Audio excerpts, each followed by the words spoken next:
माझी जमीन गेली, मी काय करू? थोडं होतं जीवी गेलं, मग आता मरू दे, जगणार. गेल्या काही दिवसांपासून होत असलेल्या मुसळधार पावसामुळे देशातील अनेक भागांमध्ये पुरासारखी परिस्थिती निर्माण झाली आहे. राज्यातही काही भागात पावसाचा जोर वाढलाय.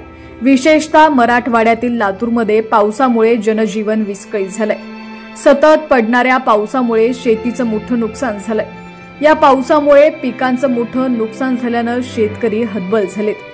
अशातच एका त्रस्त शेतकऱ्याचा व्हिडिओ व्हायरल झालाय. या व्हिडिओमध्ये शेतकरी पुरामुळे पीक नष्ट झाल्यामुळे आयुष्य संपवण्याचा हट्ट करतोय. सोशल मीडियावरती व्हायरल झालेला हा व्हिडिओ लातूर जिल्ह्यातला आहे.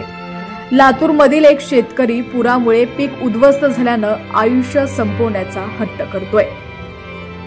बातमी सविस्तर पाहूयात, पण त्याआधी तुम्ही जर HPN मराठी न्यूज चॅनल पहिल्यांदाच पाहत असाल आणि अजूनही चॅनलला सबस्क्राईब केलेलं नसेल तर नक्की सबस्क्राईब करा. आणि YouTube किंवा फेसबुकवरती जर तुम्ही आता ही बातमी पाहत असाल तर HPN मराठी न्यूज चॅनलला नक्की फॉलो करा, कारण इथे देखील अपडेट्स लवकरात लवकर तुमच्यापर्यंत पोहोचण्यास नक्कीच मदत होईल.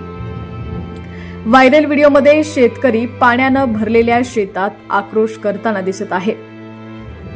ते म्हणत आहेत, सगळं काही वाहून गेलं, मला मरू द्या, जगून काय करू, घरी मुलं आहेत. शेतकऱ्यासोबत आणखी एक तरुण आहे जो त्याला थांबवण्यासाठी खूप प्रयत्न करतोय. गेल्या 3 दिवसांपासून सुरू असलेल्या मुसळधार पावसामुळे लातूर जिल्ह्यातील शेतकऱ्यांची अवस्था अत्यंत वाईट झालीय. शेतात पाणी शिरल्यानं आणि पिकं नष्ट झाल्यानं शेतकऱ्यांचं मोठं नुकसान झालंय. अहमदपूर तालुक्यातील ब्रह्मवाडी गावातील एका वृद्ध शेतकऱ्याचा व्हिडिओ चांगलाच व्हायरल होतोय, ज्यात ते आपल्या शेतात पाणी शिरताना पाहून रागानं ओरडत आहे आणि आयुष्य संपवण्याचा हट्ट करतायत. गावकऱ्यांनी त्यांना समजावून शांत केलंय.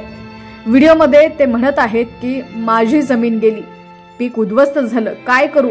थोडंफार जे काही होतं ते पण गेलं, मुलं आहेत, मला मरू द्या, मी जगणार नाही, कसं जगू? सगळं काही उद्ध्वस्त झालंय, सगळं पीक पण गेलं, काय करू? असं ते म्हणत आहेत. दरम्यान त्यांचा हा व्हिडिओ पाहून प्रत्येक शेतकरी वर्गाच्या डोळ्यातून पाणी आलेलं आहे. कारण की एका शेतकऱ्याचं दुःख हा दुसरा शेतकरीच समजू शकतो. किती कष्ट करावं लागतं, किती मेहनत घ्यावी लागते हे एका शेतकऱ्यालाच माहिती आहे. त्यामुळेच संपूर्ण शेतकरी वर्ग या वृद्ध शेतकऱ्यासाठी हळहळ व्यक्त करत आहे. शासन किती देऊ देणार आहे? मरायची मरून जाऊ दे, एक बार लेकरा बाळा खातील, काय करू? नको ना, लेकरा बाळाचं बाळ खायचं मरून कसं जमन?